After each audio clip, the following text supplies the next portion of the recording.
আসসালামু আলাইকুম। সবাইকে স্বাগত জানাচ্ছি আমার দেশ মিড ডে নিউজে। সঙ্গে আছি আমি মাহবুবুর রহমান ইমন। শুরুতেই শিরোনাম। যোগসুতে ভিপি পদে ছাত্রদল সমর্থিত ছাত্র অধিকার নেতা রাকিব এগিয়ে, জিএচ সহ বাকি পদে শিবির এগিয়ে। জয় পলকের বিরুদ্ধে অভিযোগ গঠনে শুনানি 11 জানুয়ারি। ঢাকা করাচি ফ্লাইট 29 জানুয়ারি থেকে শুরু। এনসিপিকে 10 আসন দেওয়ার খবর কাল্পনিক, জামায়াতের তাহের। নেপালে হিন্দু মুসলিম সহিংসতা, সীমান্তবর্তী শহরে কারফিউ জারি। মাদুরোর সমর্থনে ভেনেজুয়েলায় ব্যাপক বিক্ষোভ। 7 দিনের রাষ্ট্রীয় শোক ঘোষণা ভারপ্রাপ্ত প্রেসিডেন্টের। যুক্তরাষ্ট্রের ভিসা বন্ড তালিকায় এবার বাংলাদেশ, গুনতে হবে 18.5 লাখ টাকা। শুনছিলেন সংবাদ শিরোনাম, এবার বিস্তারিত।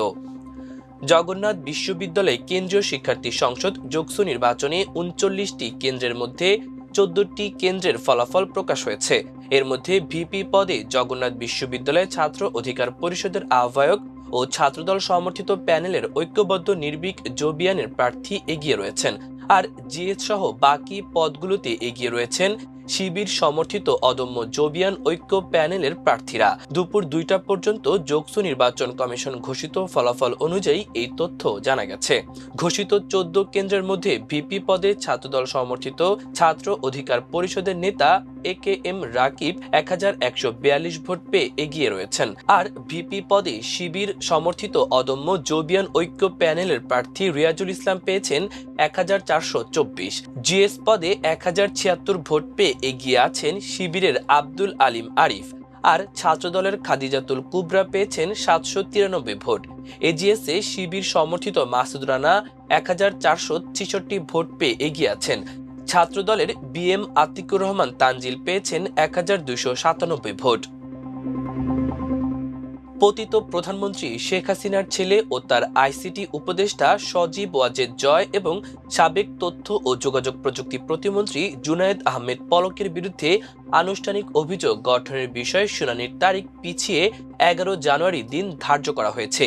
তাদের বিরুদ্ধে জুলাই বিপ্লবের সময় ইন্টারনেট বন্ধ করে গণহত্যার অপরাধের অভিযোগ আনা হয়েছে। বুধবার আন্তর্জাতিক অপরাধ ট্রাইব্যুনাল 1 এর সদস্য শফিউল আলম মাহমুদের এক বেঞ্চ এই আদেশ দেন। সকালে জুনায়েদ আহমেদ পলককে কারাগার থেকে ট্রাইব্যুনালে হাজির করা হয়।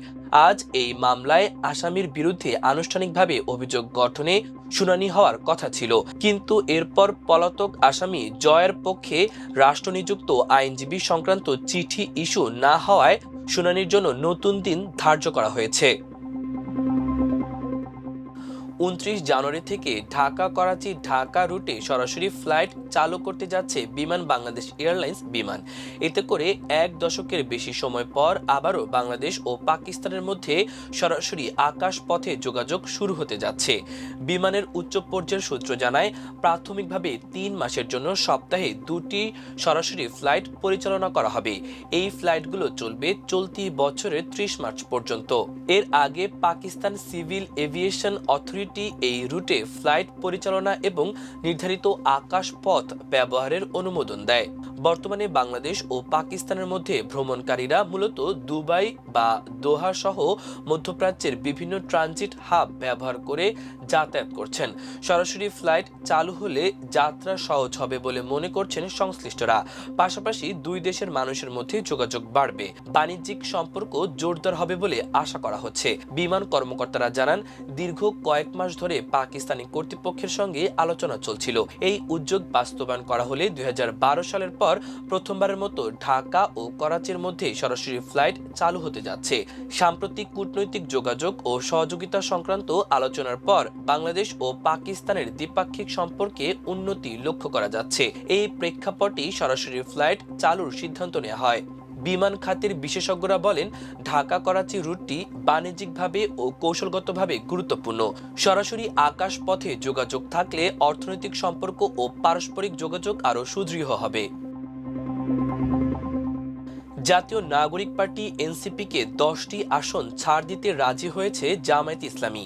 এমন খবরকে কাল্পনিক বলে মন্তব্য করেছেন জামায়াতে নায়েবে আমির ডক্টর সৈয়দ আব্দুল্লাহ মোহাম্মদ তাহের। আজ সকালে রাজধানীর বসুন্ধরা আবাসিক এলাকায় জামায়াত আমিরের কার্যালয়ের সংবাদ সম্মেলনে সাংবাদিকদের প্রশ্নের উত্তরে আব্দুল্লাহ তাহের এসব কথা বলেন।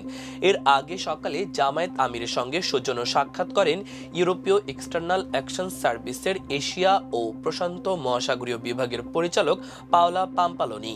বৈঠকের পর সংবাদ সম্মেলনে সৈয়দ তাহের অভিযোগ করে বলেন, 1-2 সপ্তাহ ধরে বাংলাদেশের সরকার এবং আমাদের আইন শৃঙ্খলা বাহিনী যারা আছে, সেনাবাহিনী সহ যেভাবে একটি বিশেষ দলের প্রতি ঝুঁকে পড়েছে, এসব প্রশাসন যেভাবে একটা দলের আনুগত্য দেখাচ্ছে, এতেই আশঙ্কা তৈরি হয়েছে যে আগামী নির্বাচনটি আবার পাতানো নির্বাচন হবে কিনা। আমরা মনে করি পাতানো নির্বাচন বাংলাদেশকে ধ্বংসের দিকে নিয়ে যাবে। আমরা নির্বাচন কমিশন, সরকার এবং অল আদার ইনভলভ অথরিটির কাছে আবেদন করি তারা যেন এখনই এ ব্যাপারে নিরপেক্ষ হয় এবং বাংলাদেশকে সেভ করার জন্য তারা ভূমিকা পালন করে।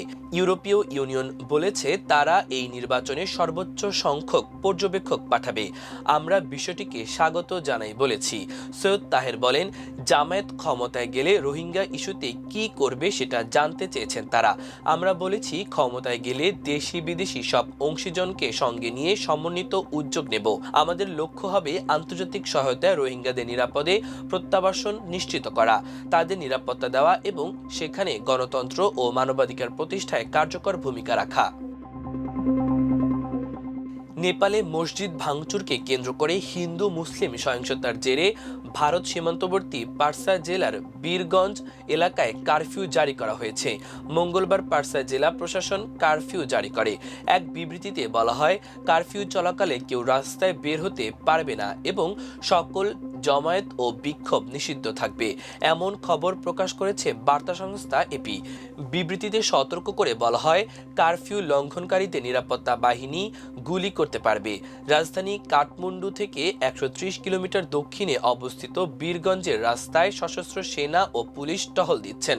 বীরগঞ্জ প্রতিবেশী ভারত থেকে তেল এবং পণ্য আমদানির জন্য গুরুত্বপূর্ণ সীমান্ত পয়েন্ট। রোববার নিকটবর্তী একটি শহরে মসজিদ ভাঙচুরের বিরুদ্ধে মুসলিম সম্প্রদায় বীরগঞ্জে বিক্ষোভ শুরু করে। একই দিনে বিক্ষোভে নামে হিন্দুরাও। পুলিশ বিক্ষোভকারীদের ছত্রভঙ্গ করতে টিয়ারশেল ব্যবহার করে। পাশাপাশি বেশ কয়েকজন বিক্ষোভকারীকে আটক করা হয়।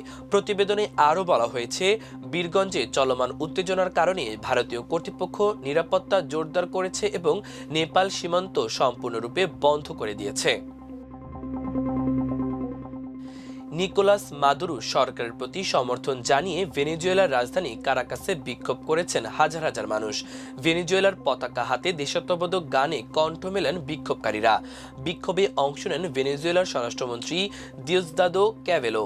শনিবার যুক্তরাষ্ট্র মাদুরো ও তার স্ত্রীকে অপহরণের পর জনশূন্য হয়ে পড়েছিল কারাকাসের রাস্তাঘাট। তবে ভয় কাটিয়ে রাস্তায় নেমে আসেন মাদুরো সমর্থকেরা। এ সময় যুক্তরাষ্ট্র বিরোধী স্লোগান দেন তারা। ভেনেজুয়েলায় শনিবার মার্কিন বাহিনীর সামরিক হামলায় অন্তত 57 জন নিহত হয়েছেন। এই ঘটনায় দেশটির ভারপ্রাপ্ত প্রেসিডেন্ট ডেসলি রদ্রিগেজ মঙ্গলবার নিহতদের স্মরণে দেশব্যাপী 7 দিনের রাষ্ট্রীয় শোক ঘোষণা করেছেন। টেলিভিশনে দেওয়া ভাষণে তিনি বলেন, যারা দেশ ও প্রেসিডেন্ট মাদুরোকে রক্ষার জন্য জীবন উৎসর্গ করেছেন তাদের সম্মানে এই শোক। যুক্তরাষ্ট্রে প্রবেশের আবেদনের ক্ষেত্রে যেসব দেশের নাগরিকদের অবশ্যই $15,000 পর্যন্ত ভিসা বন্ড বা জামানত দিতে হবে, সে তালিকা প্রায় 3 গুণ বাড়িয়েছে ট্রাম্প প্রশাসন। ভিসা বন্ডের শর্তযুক্ত দেশগুলোর তালিকায় 7টি দেশকে যুক্ত করার 1 সপ্তাহ পার হওয়ার আগেই মঙ্গলবার বাংলাদেশ সহ বেশ কয়েকটি দেশের নাম যোগ করেছে মার্কিন পররাষ্ট্র দপ্তর। মার্কিন পররাষ্ট্র দপ্তরের ভ্রমণ বিষয়ক ওয়েবসাইটে এই তথ্য জানানো হয়। বন্ডের সর্বোচ্চ যে পরিমাণ তা প্রতি ডলার 1022.31 টাকা হিসেবে বাংলাদেশি মুদ্রায় প্রায় 18,35,000। মার্কিন স্টেট ডিপার্টমেন্টের হালনাগাদ তথ্যে এই নতুন দেশগুলোর তালিকা ও কার্যকর হওয়ার তারিখ প্রকাশ করা হয়েছে। স্টেট ডিপার্টমেন্ট জানিয়েছে, কোনো আবেদনকারী ভিসার জন্য যোগ্য বিবেচিত হলেও কনসুলার অফিসার চাইলে তার ওপর এই বন্ডের শর্তারোপ করতে পারবেন। বন্ডের পরিমাণ নির্ধারিত হবে 3টি ধাপে। $5,000, 10,000 অথবা 15,000 মার্কিন ডলার। আবেদনকারীর ব্যক্তিগত পরিস্থিতি ও ইন্টারভিউয়ের উপর ভিত্তি করে এই পরিমাণ নির্ধারিত করবে সংশ্লিষ্ট ভিসা কর্মকর্তারা। ভিসা বন্ড হলো এক ধরনের আর্থিক নিশ্চয়তা। কিছু দেশ নির্দিষ্ট বিদেশি নাগরিকদের সাময়িক ভিসা দেওয়ার আগে এমন জামানত বা নিশ্চয়তা নিয়ে থাকে যেন তারা ভিসার শর্ত, বিশেষ করে থাকার সময়সীমা মেনে চলেন। প্রতি বছর যুক্তরাষ্ট্র হাজারো বিদেশি শিক্ষার্থী, পর্যটক ও কর্মীকে অস্থায়ী নন ইমিগ্রেন্ট ভিসা দেয়। এসব ভিসার মেয়াদ কয়েক সপ্তাহ থেকে কয়েক বছর পর্যন্ত হতে পারে।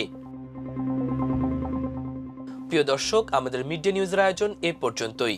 সবাই ভালো থাকুন, সুস্থ থাকুন, আমার দেশের সঙ্গেই থাকুন। নিউজটি ভালো লাগলে চ্যানেলটি সাবস্ক্রাইব করুন। আল্লাহ হাফেজ।